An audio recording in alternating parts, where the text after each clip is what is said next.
everybody, welcome or welcome back to my channel. My name is Leah Catherine, this is Leah Sees Movies, and we are back with another episode of Young Justice. Last week we had a cute little Thanksgiving episode. Half of it was really wholesome. Forager invited Vic in from the cold to eat Thanksgiving dinner with everyone, and then also Artemis's mom found out she secretly rejoined the team and yelled at her a lot, and also was like, hey, you and Will have a thing going, which I hate vigorously. Taos got attacked, which I have been calling for so long, and I just love being right so bad. What else? Holocaust also briefly reappeared. Hate that for me. Icicle Jr. came back. I really like him. I hope he switches sides. And yes, so I talked at length about not understanding what Gar was trying to do. Like, I was like, hey, we already have a Justice League. What is his whole deal? And many of you, including my mother, pointed out, hey, he wants meta teen representation. This is a whole branch of children, of person who are being thrust into a world of superpowers, a lot of them after being forcibly kidnapped, and they just want to see someone who looks like them, you know, be normal, be good, which I would argue is what's happening at Taos, which I don't think, you know, the location should have been publicized, but you can see they all reacted a lot differently once they saw that Eduardo was there and had powers and had gone through the same experience. They're like, oh, okay, now this is cool. And so do I understand wanting that on like a greater level, on like a big public superhero figure? Totally. But also, I don't think the options for kidnapped children should be trafficking or cops. Like, just they should be normal. Like, I think they... I realize I've become boring, but I'm like, you should just, yeah, like, go to superhero school, learn how to use your powers, and then go back to being normal. It's like, yeah, but I'm 15 and I want to see a 15-year-old superhero. No, go to school. Like, genuinely, I realize I sound a million years old, but, like, I think that's why it was not clicking for me, because I was just like, no, they're children. Why are we doing this? Like, the whole premise of the show is super children, and I still was just like, yeah, but don't make more of them. You know what I mean? Like, we already have them, fine. But if you find a kidnapped child, help them. Don't send them off to do crime fighting, which is like 99.8% of my issue with what's happening with Tara, but I've already talked about that. But either way, I see all of your point. I think I was kind of being forcibly stupid just because I just didn't agree with it conceptually, but I get it. I appreciate it. I'm wiser now. I did receive a fairly ominous comment about this episode, so contrarily, I'm intrigued now. I'm like, is this going to be the worst episode I've ever seen? Is this going to make me stop watching the show? Or more likely, I'm just going to be like, wow, that was a waste of 20 minutes at worst. You know what? Let's compare it. If I like this more than I liked Black Adam, I'll call it a win. And if you're wondering what my stance is on Black Adam, it was... the action was fun. It was like the great gowns, beautiful gowns of action movies. Like, all the action parts were delightful. All the scenes where people were talking, hoo boy. Hoo boy. Yeah, so with that, I'm going to stop talking. Let's get started.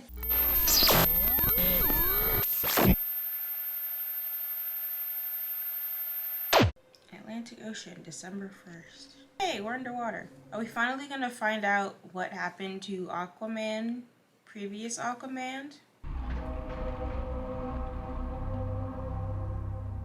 Ooh, but there's something glowing at the bottom of the Marianas Trench. Cause Blue Beetle was in the picture. So if there's glowing spaceships in Blue Beetle, then it seems like we're getting a season 2 remix. Calder, though the Justice League's ranks are divided, you stand center stage, defending a world seemingly committed to stopping your good works. You can tell he's an actor because no child talks like this. A public version of the team. Young heroes rebelling against the system to fight the good fight in clear view. Lex Luthor's grip on the United Nations. The public fear of metahumans, meta-teen trafficking. Bad guys like Granny Goodness and Baron Bedlam are capitalizing on all of it. Okay, but how does weaponizing children help that? Like, I think this is where I'm stuck. This show, like, half plays in the real world and then is just like in a world that doesn't trust the Justice League, being like, look at all these children we've made soldiers. We're gonna break the rules. That wouldn't make me more pro Justice League. That can't be blocked by governments. Also, we're gonna fight the fears of the public, terrified by the metagene generation, and we'll do it all by inspiring that generation. Okay, but there's rules, like laws. Like, you guys weren't allowed in Russia, so you snuck into Russia under the radar, so you can't publicly do that. But how's that any different from what the League's trying to do now? Hold on. Loving the show, just absolutely bringing up my concerns. Oh, look at this. Without even trying, these actions have generated something organic. It's something relatable. It's something we can build on by giving people something they can brand, something they can own on social media. Kara needs to just go into PR, I think. And together, we're gonna start a revolution. But if you're a public team, you would still be, like, under law? Like, I don't understand. Get on board or get out of the way. Are you sure you're ready for this kind of spotlight? Green skin. Can't hide. The Reach outed me 2 years ago.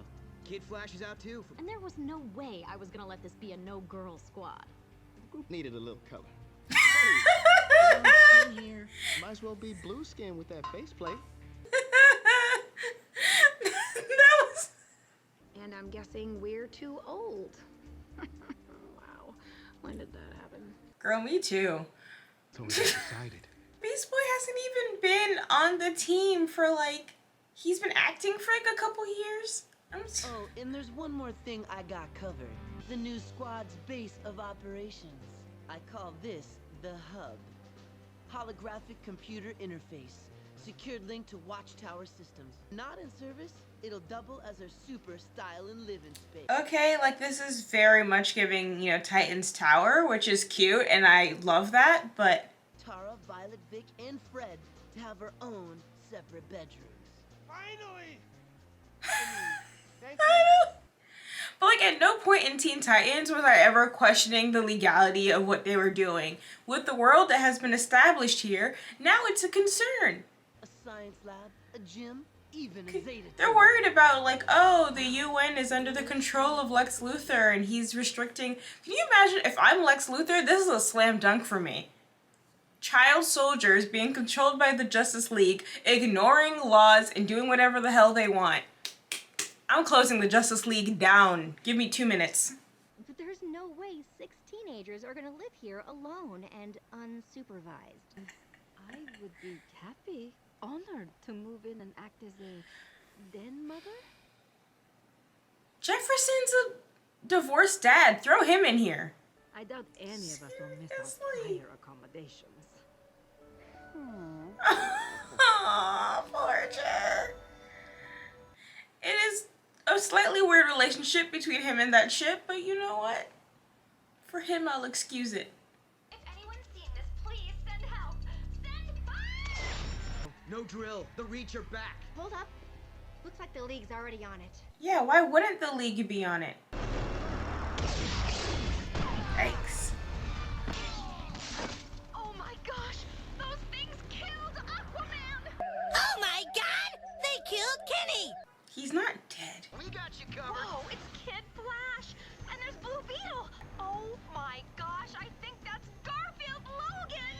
Also, it's like the League is already on it, and it's just called her, Activate them on contact, but only one at a time. Great! We'll distract them so you can tag both! which again is part of the whole there's not enough Justice League members to go around. And you just kills a librarian. Oh, gratitude. What is that voice? Gratitude! It's very Looney Tunes. Well, I'll be super amalgamated. I know. Like, there's a specific cartoon that sounds like, and I can't put my finger on it.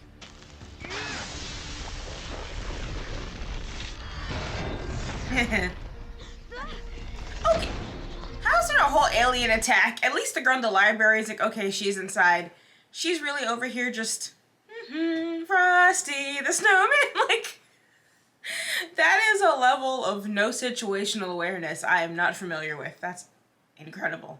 I think one went down Please, miss, you must get to cover. And Kid Flash is leading another one away. She said, nah, can you see this? I'm getting so many followers. This live stream is going crazy. That was flabbergastically fabulous. I hope she's not a recurring character, because I don't enjoy that. 2 down, 1 to go.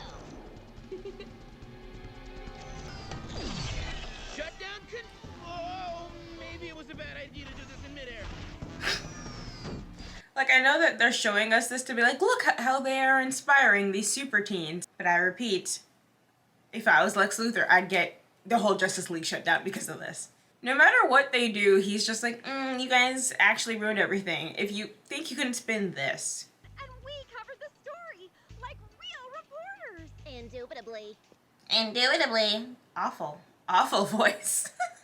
It is fun to mimic, though. So weird seeing a team mission televised. Guess we'll just have to get used to it. Will, Leon, and I are really gonna miss you both. Thank you. First, call me Beast Boy. Second, don't thank me. Thank my squad. I knew this didn't feel right. This is no Reach invasion. Look! Her name's Whisper Adair, and she works for Intergang. Oh my gosh. I brought up Black Adam. Intergang. That deals in alien weaponry. This is hilarious. Big time. And I would have made millions if it hadn't been for you meddling kids. Uh-oh. The big ship is waking up. Costume delinquents.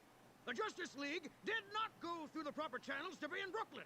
Excuse me, but these young heroes are not members of the League. Oh, so they're vigilante. Dad, uncool. Don't you dad me, Tommy Tompkins. Well, they just said her full name, and she has an alliterative name, so I'm assuming she's a comic book character. Yes, about your type. And Brooklyn, listen. Passed strict laws prohibiting vigilante justice. Laws designed to protect us from exactly this kind of mayhem. Mr. Mayor, you're making a mistake. Sheriff? Wait, hold on. Is that Kronk? I need to hear him talk one more time. This is outrageous. Stand down, Geoforce. If we have to be arrested to do good, so be it. I feel like getting arrested would violate the terms of your contract. And then how would you afford that penthouse?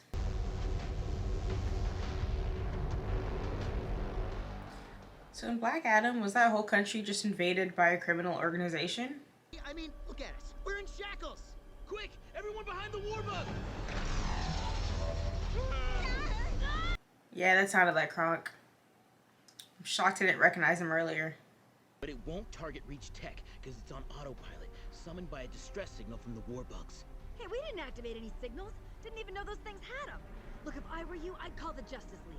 We don't need meta vigilantes. We have the United States Air Force.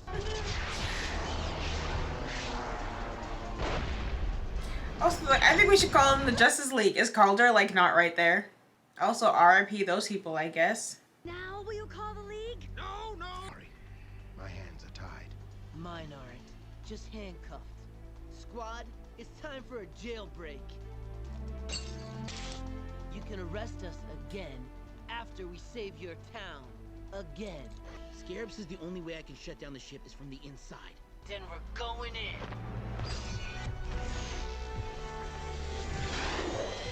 Like, this was all cool. But with my old person brain now, I'm really stuck on the politics of it. Bad news, the good guys are here to blow us out of the sky. But this ship will blow them out of the sky.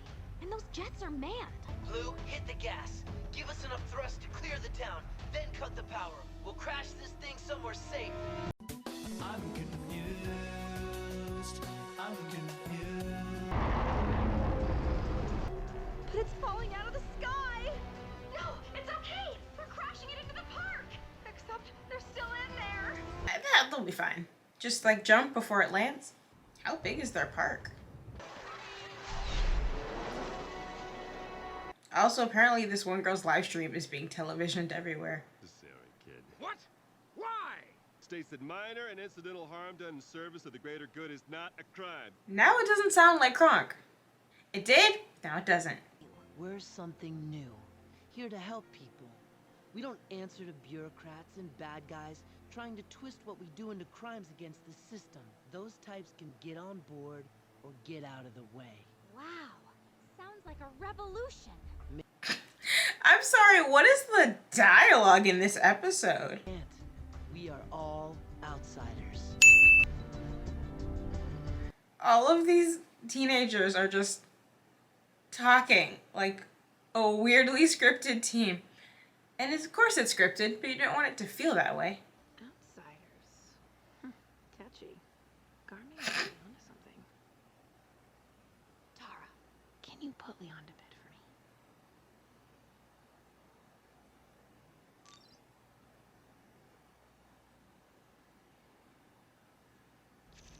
me? Texting that creepy grown man while you're helping a cute toddler go to bed. We shut down Intergang's operation, but not before Whisper Adair slipped away with 3 warbugs. Thanks to Oracle, we tracked them to a darknet black market auction. Also, Nightwing's back. That's nice. Aquaman was on scene to throw the fight, so we could send in Garfield's squad, knowing that Blue Beetle would be our best bet against Whisper's Reach tech. Of course, no one expected the Reach ship itself to launch, but the Outsiders did well. I do like that they clarified that Calder threw that fight, because I was like, damn, this is a bad show for him. And as their leader, should Beast Boy not be included among us? I don't think he's ready. I think you gave him far too much power already. He has his own mission. Which is most promising for our mission as well. Okay, so that was episode 17. It really wasn't as bad as... I'm gonna go find that comment, because I was like really expecting something awful. I am alarmed that Intergang is apparently following me from the theater to my home. And it's just honestly kind of making Black Adam make less sense, really. But I'm really not gonna get into that. Anyway, I feel like I kind of made my points clear all throughout the episode, and I'm probably, when I go back and edit, I'm gonna realize I missed some important dialogue because I just kept talking. But it's like everything sounded great, but which we even saw in this episode, like, hey, I didn't give the Justice League permission to be in Brooklyn, so they're all invading without permission. They get arrested. Cool, that sheriff let them go. Cool, they're trending on Twitter, which, yes, you can totally throw public support behind a vigilante group, and that's fun.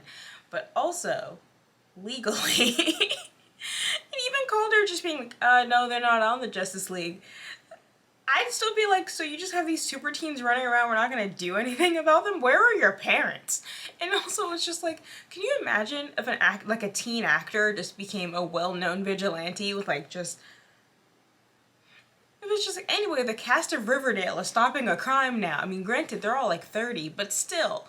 Either way, my point is that I just don't see how this doesn't roll out in a way where it's like, hey, we're all wanted criminals, but yeah, Twitter is on our side. I feel like what they did in the previous episode was like, that just happened. We were having a good time, we were attacked, we defended ourselves.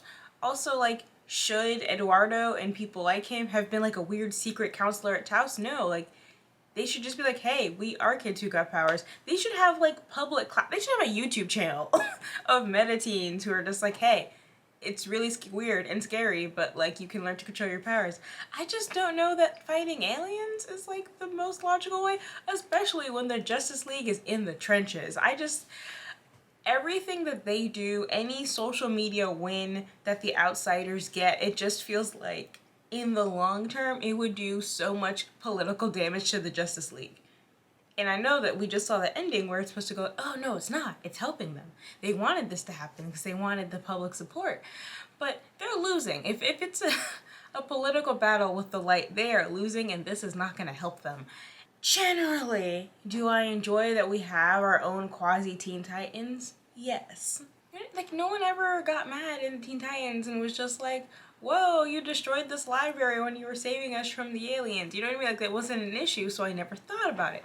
But if you bring it up, I'm gonna think about it a lot. It wasn't a bad episode. The only thing besides the stuff I just talked about. It was really the dialogue. If it was just like, hey, we're a team, we're gonna go out, we're gonna help the world, cool. But that dialogue was so formal and straight, like weird for teenagers. Like, even if you're going, hey, maybe, you know, Gar practiced his speech before he made it, like, okay, sure, that makes sense. But it was just like, you, despite the efforts, the like da da da, you lead us against our secret adversaries. And I'm like, who talks like this? And then you had that weird voice girl. The weird voice girl, you had the other, you know, Instagram live girl, you had another girl with an alliterative name, which again means I'm sure she's a comic book character. And I'm just like, oh, are they going to be recurring? Because I didn't enjoy them. Especially if they're going to talk like that the whole time. Because it was a really weird mix of like normal teenager and then just like, I watched Local 7 News and I'm trying to do my best impression of that. I don't know. It's weird. In a vacuum, if it was just this episode, I feel like it'd be fine. But in the context of what I've been told I'm supposed to care about, with the meta headlines and the trafficking and Lex Luthor at the UN, da da da da da da, this episode doesn't really make sense. But if it's just teenagers fight crime on that level, I enjoyed it. It was fine. They worked really well together. I almost forgot to mention Dr. Jace, who again, we're just letting her secret into everything. We're just giving her a key to everywhere. We're giving her access to everyone. No one's asking her any follow-up questions. Same thing with Tara. Hey, we just got her, but she's part of the team now. And at some point, like, they circled back finally to showing her texting Deathstroke. So we're, what episode is this? 17? Out of what, 24, 26? So I'm guessing episode, like, I'm gonna say 19 or 20, we're gonna get like at least a, you know, a B or C arc featuring her and Deathstroke, which is gonna lead us to like episode 24 is gonna be the like big betrayal, whatever it ends up being, however it plays out. That's my guesstimate for the timeline. It still feels like they threw Tara on this team because they need the Tara Deathstroke betrayal plotline to happen, and just they're like, we can't really figure out how to make that work that's coherent with our other behaviors on the show, so fuck it. She's just on the team. Although, by my own standard, did I like this more than Black Adam? Actually, I dislike them for the exact same reason, so it's really neck and neck. The action part was cool. The punchy was cool. The political ramifications of that shit did not make sense. It was like Fast 5 logic, but not as fun as Fast 5. But yeah, what's Nightwing up to now? Like, we haven't, now that he's not working with any of these children, what is he doing? He was like, all right, you're Artemis and Connor's business now. I got Nightwing stuff to do. So I'd like to circle back to him. It's been a couple episodes. Okay, so on that mostly incoherent note, I'm going to end it here. Thank you guys so much for watching. If you enjoyed this, please like, subscribe, comment, etc. All those good things that make me very, very happy. If you don't want to do any of that, but you've watched all the way to the end of this video, thank you. I still really, really appreciate it.